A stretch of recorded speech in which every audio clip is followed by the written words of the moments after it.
মুআয ইবনে জাবাল রাদিয়াল্লাহু তাআলা আনহুকে রাসূল সাল্লাল্লাহু আলাইহি ওয়াসাল্লাম একবার ইমাম বানিয়ে পাঠালেন একটা এলাকায়। তো ওই এলাকার লোকেরা ছিল শ্রমজীবী সাহাবী, শ্রমজীবী। উট ব্যবহার করে সেখান থেকে কুয়া থেকে পানি নিয়ে খেজুর গাছের মধ্যে দিত। সারাদিন যখন কষ্ট করতো, হার্ড ওয়ার্কিং করতো, বিকেলে ক্লান্ত হয়ে পড়তো।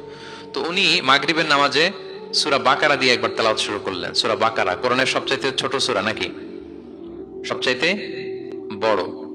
তো উনি যখন বাকারা দিয়ে নামাজ শুরু করলেন, এক শ্রমজীবী সাহাবী এসে আর কন্টিনিউ করতে পারছেন না, এত লম্বা কেরাত কিভাবে পারবেন, তো ক্লান্ত শ্রান্ত পরিশ্রান্ত। উনি রেগে নামাজ ছেড়ে দিয়ে একা একা নামাজ পড়ে রাসূল সাল্লাল্লাহু আলাইহি ওয়াসাল্লামের কাছে যে অভিযোগ করলেন, নালিশ করলেন।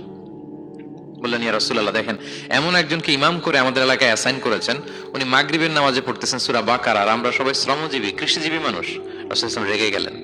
মুআয ইবনে জাবালকে ডেকে বললেন, মুআয আফাতানুন আনতা ইয়া মুআয, তুমি কি ফিতনা ছড়াচ্ছ সমাজে? তোমাকে পাঠিয়েছি কমিউনিটির ইউনিটি ধরে রাখার জন্য।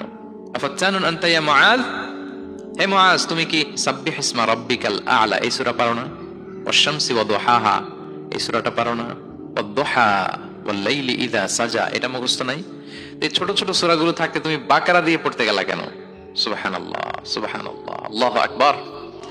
দেখেন ইসলাম কতটা ফ্লেক্সিবিলিটিতে বিশ্বাসী। সহজ সহজ করে ইসলাম সবকিছু উপস্থাপন করে।